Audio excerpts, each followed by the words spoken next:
Okay, so in order to create the approach plane, it's really just a copy or movement from the attached position to left-hand approach. The way we do that is we use a component called deconstruct plane.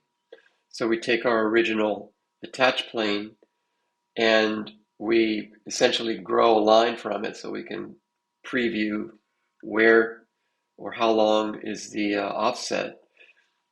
We get the end point of that line and the start point. So we're creating a vector, and we use this vector to move straight across and position that um, offset plane from our original position. This is done by connecting the y offset, since the green line here represents y, and we want to move it in that direction, as opposed to moving it in the z direction, which would offset it back towards the robot. We do the same sequence for the retract plane.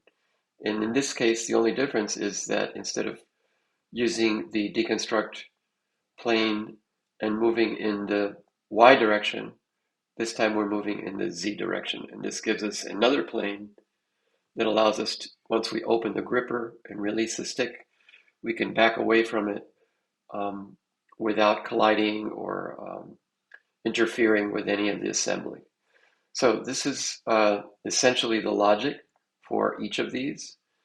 And as you can see, there are three outputs: approach, attach, and retract.